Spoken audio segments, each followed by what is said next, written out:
Happy Feel Good Friday, everybody. Today, we're diving into a powerful tool, all right?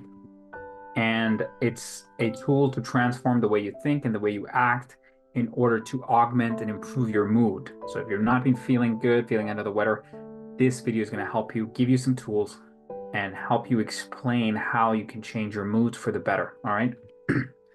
So if you're ready, buckle up and we're going to get right into it, okay? We're going to get started. All right, so where are we going to start? Well, let me share my screen here. All right, so what are we going to talk about? We want to talk about something called the cognitive, the cognitive model, okay? What is the cognitive model? Okay, the cognitive model is essentially a model of psychology. It says something about how our psychology works and what leads to humans feeling upset or not well, okay? Model, a psychological model, however you want to say it. Okay, cognitive model is a psychology model. All right, and so what we're going to do today is try to figure out what the cognitive model says and what the implications are for our moods. Okay, because you don't want to feel bad. Anything and everything that human beings do, it can be argued we do it for the feelings. We get the new car because we want to feel good. We try to go on a vacation because we want to feel a sense of adventure. We fall in love and get into relationships because we want to feel appreciated and cared for and loved. And we want to also, we work hard, so we want to feel competent. So it's fair to say that we're looking for those feelings at all times, all right? So in this video, I'm going to try to talk a little bit about how can we change our feelings now or our moods in order to feel good, okay? But this is not to say that we discount our bad feelings or that we can feel good at all times 100%, because life is unfair and things will happen. But we can learn to not let those things that are in our control to further deteriorate the situation. Okay, so let's get into the cognitive model. So cognitive model essentially says that a human psyche has three main components, three main interrelated components. Let me emphasize that piece. It's three interrelated components. And what are these interrelated? It's your thoughts. All right. It's your thoughts. It's your behaviors. It's your thoughts. Sorry, I'm picking the wrong tool. It's your thoughts. It's your behaviors. And it is your feelings. And in fact, there's one more thing I actually want to add. You won't see, not everybody at this, but I say that this is definitely part of it. And I would say that is your environment or the situation. Okay? Environment or the situation. So these are the four things we're talking about. The cognitive model talks about these four things, okay? So it's a psychological model of how things work. So there's the thoughts, feelings, environment, situation, behaviors. But these are all interrelated. So in other words, this is connected to this is connected to this is connected to this. And these are connected to each other as well. So this has a connection and, like this has a connection, right? So they're all interrelated too. So none of this is completely independent, but it's helpful to break them down into these pieces in order to understand anything.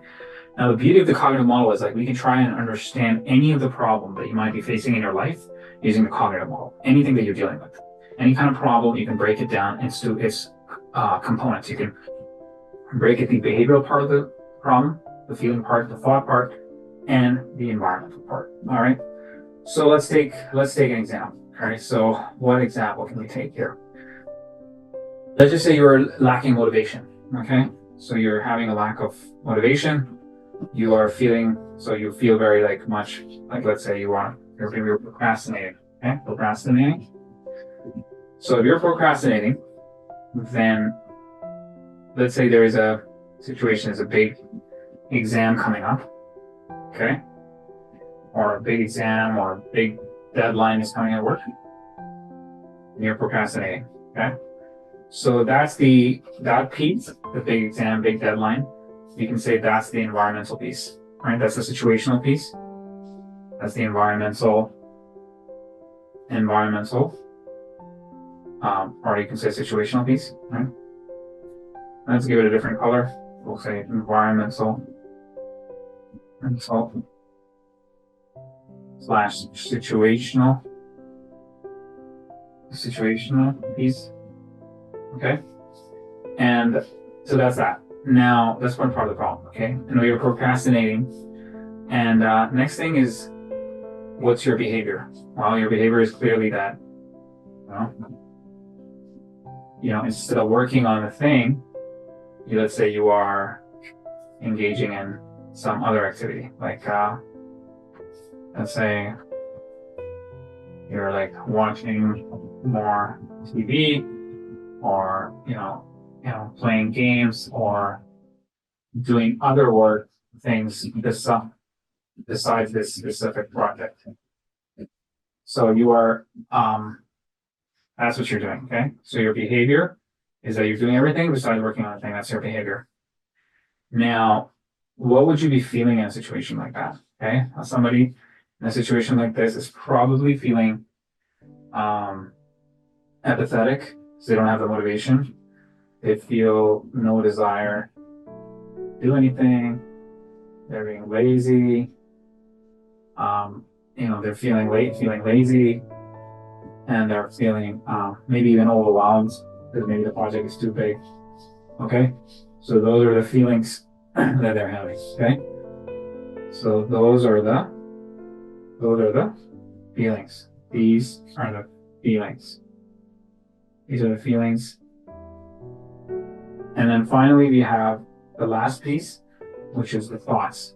Okay, the thoughts. And so what kind of thoughts might be going through the mind of someone like this? Well, it could be something like, what's the point? I'm going to fail. It could be something like,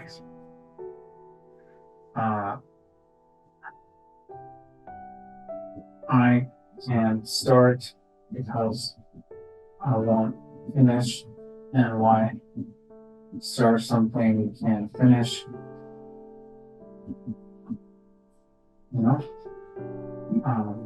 And there could be many specifics for each person that are different, obviously, right? Another one that people have is like, oh, I never do anything right anyway. I never do anything anyway.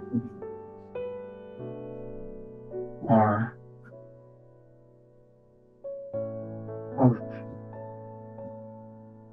do it in the last minute. I don't know, there could be multiple different thoughts that could be running through the mind of someone that is going through this situation, yeah? Now, see, the cognitive model allows us to see what's going on. Now, when it comes to the environment situational piece, it's usually not in your control. Behavior, this is somewhat in your control. You can influence your behavior. So one of the behavior techniques you can do to deal with a situation is you can essentially do this. You can say, okay, I'll work for 5 minutes on this project, and then I'll go back to procrastinating. So you just start with just doing 5 minutes, because that's better than doing nothing, and you're planting the seed. And then you just as long as you have to go away and then come back and work for another 5-10 minutes, right? And then the other thing you can do is couple it, the work with something you're already doing. So if you're playing games or you're doing something else that's more fun, that your easy time doing it, couple your work with the fun activity. So for example, if you're playing games, play the games for 20 minutes, but then come back and do this for 10-15 minutes or whatever, So those are the behavior techniques. When it comes to thoughts, you can try and dispute your thoughts. So for example, here, if we now do the thoughts, the thoughts where I can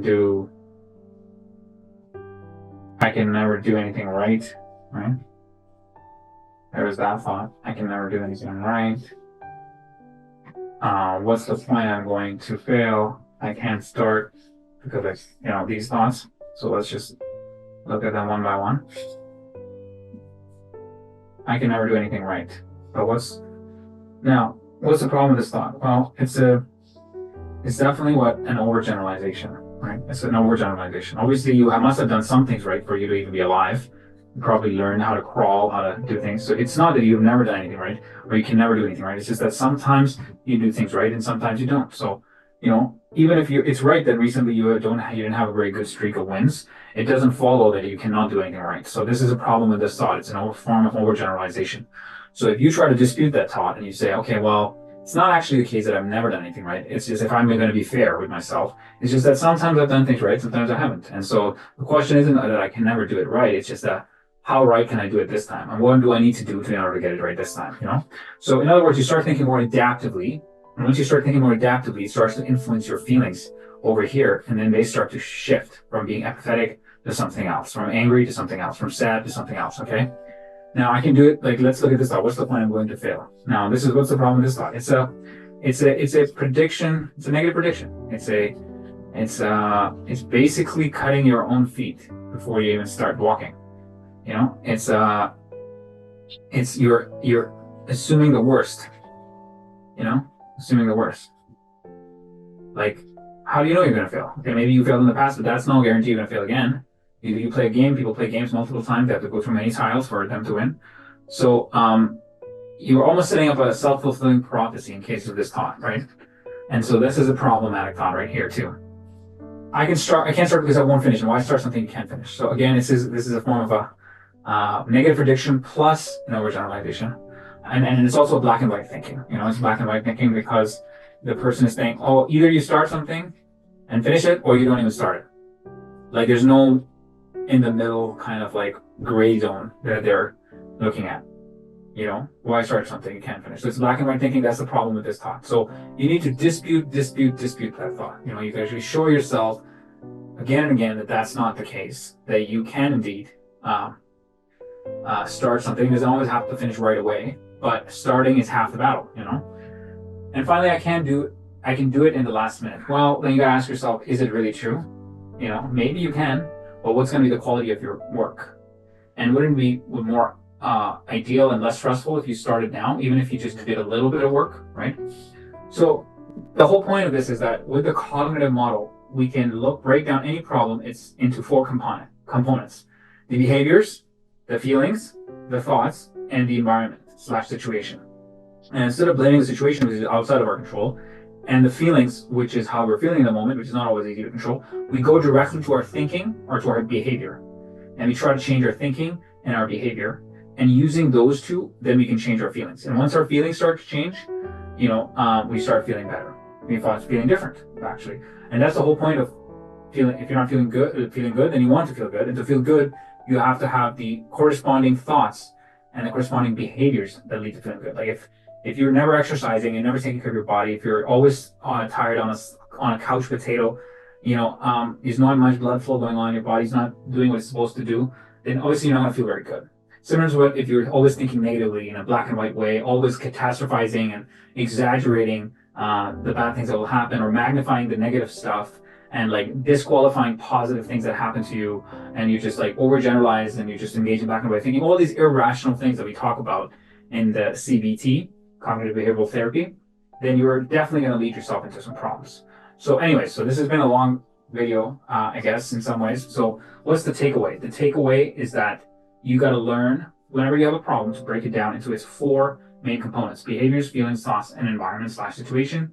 And then look at the things that are in your control, which is often your thoughts and your behaviors. And to start focusing and working through that in order to impact your feelings in your environment. The environmental piece is probably the last thing you can influence, but the influence has to happen from the inside out. It cannot happen from the outside in, right? So that's why we focus on our thoughts and behaviors to try to start to transform any given problem that we're working with. And we can do this with any problem, to a reasonable degree. We can deal with this stuff. So anyways, I hope this video was helpful for you. If you have any questions or you need any help, please write down in the comments, and more than happy to help out if I can.